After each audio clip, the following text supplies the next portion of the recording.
Bienvenue sur Médecine Vitale, la chaîne qui vous apporte des explications détaillées sur les maladies et leur prise en charge.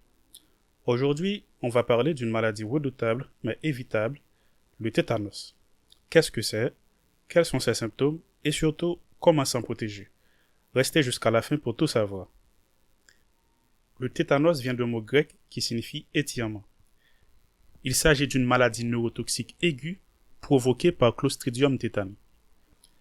Le Clostridium tetani, c'est un bacille, c'est-à-dire une bactérie en forme de bâtonnet, qui est à gramme positif, donc qui se colore en violet lors de la coloration de gramme, anaérobie stricte, c'est-à-dire intolérant à l'oxygène, et mobile.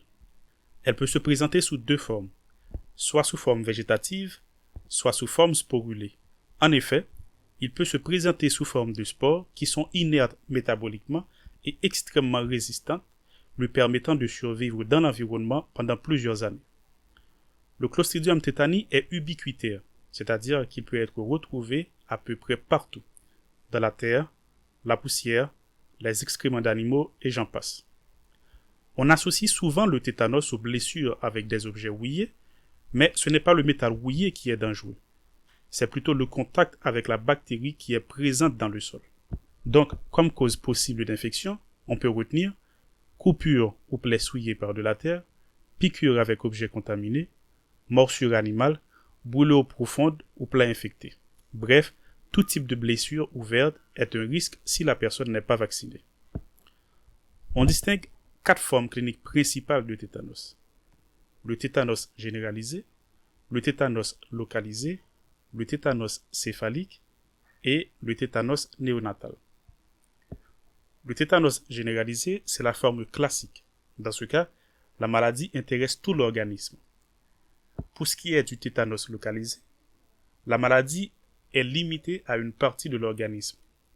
Elle est moins sévère, mais peut très rapidement évoluer vers une forme généralisée. Le taux de mortalité est de moins de 1%. Le tétanos céphalique est rare. Il survient après un traumatisme crânien. On peut avoir une atteinte des nerfs crâniens, pouvant causer une paralysie faciale, entre autres. Le pronostic est très réservé car son traitement est compliqué. Ensuite, on a le tétanos néonatal, qui survient après une infection du cordon ombilical ou une transmission de la mère contaminée non vaccinée à l'enfant.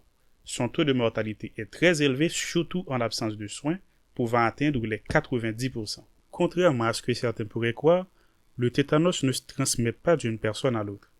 Il survient lorsque la bactérie pénètre dans l'organisme par le biais d'une plaie sous forme de spores.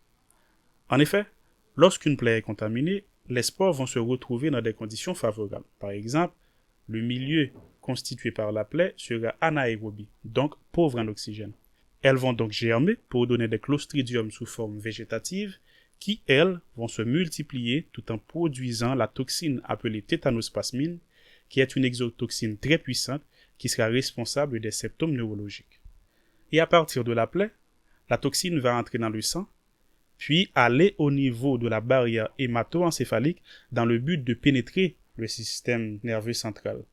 Mais cette voie est peu efficace, donc elle va principalement à partir du sang atteindre les motoneurones de la moelle épinière et du tronc cérébral, où elle va entrer dans les cellules de Renshaw pour bloquer la libération des neurotransmetteurs inhibiteurs tels que le GABA et la glycine.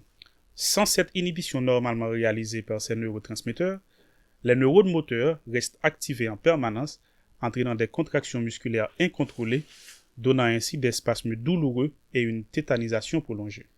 Maintenant, quels sont les signes et symptômes que l'on peut avoir? On a deux types de signes. On a les signes moteurs et les signes autonomiques. Comme signe moteur, on a le trismus, qui est une contracture des muscles de la mâchoire, tels que les masséters. On a ensuite le rire sardonique, aussi appelé rhizus sardonicus, qui est dû à une contracture des muscles de la bouche et de ses environs. On a aussi l'opistotonos, qui est une contracture des muscles du dos et des jambes qui provoque une posture caractéristique où le corps est recourbé vers l'arrière. Aussi, on peut avoir raideur généralisée, souvent secondaire à des stimuli tels que bruit, lumière, toucher, etc. On peut avoir apnée et arrêt respiratoire dû à une atteinte des muscles respiratoires. On peut aussi avoir rétention urinaire et plein d'autres symptômes. Comme signe autonomique, on peut avoir sudation profuse, où le patient produit beaucoup de sueur, pouvant provoquer une déshydratation par perte de liquide extracellulaire. On a des fluctuations de la tension artérielle, une hypersialorée, c'est-à-dire une production abondante de salive, fièvre, troubles urinaires et défécatoires, dysphagie, donc difficulté à avaler. Quelles complications sont à craindre dans ce cas? Les complications sont en général secondaires au spasme et au décubitus prolongé. Les complications secondaires au spasme sont, par exemple, pneumonie par aspiration, lacération buccale et de la langue, hématome intramusculaire ou rhabdomyolyse, insuffisance rénale souvent secondaire à cet hématome ou cette rhabdomyolyse, des fractures osseuses à cause de la gravité des contractions. Les complications secondaires au décubitus prolongé peuvent être embolie pulmonaire, iléus paralytique, ulcère de décubitus, etc. Comment poser le diagnostic de tétanos? Le diagnostic il est essentiellement clinique et repose sur l'anamnèse et les signes cliniques caractéristiques. L'anamnèse, c'est-à-dire l'histoire du patient, pourrait mettre en évidence une absence de vaccination, une blessure récente ou autre. Et comme signe clinique caractéristique, on a trismus, des spasmes et une hyperréflexie.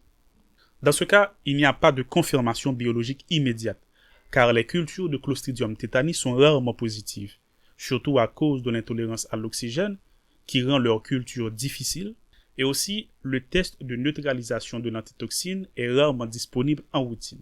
Et comme diagnostic différentiel à exclure, on a méningite ou encéphalite, la rage, un syndrome extrapyramidal et plein d'autres pathologies. Qu'en est-il de la prise en charge?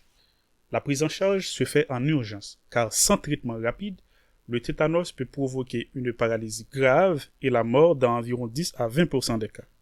Il n'existe pas de traitement spécifique pour tuer la toxine une fois qu'elle est dans l'organisme. Le traitement va donc viser à aboutir à une neutralisation de la toxine, au contrôle des spasmes et une prise en charge symptomatique, l'élimination de la source bactérienne et les soins intensifs pour le maintien des fonctions vitales.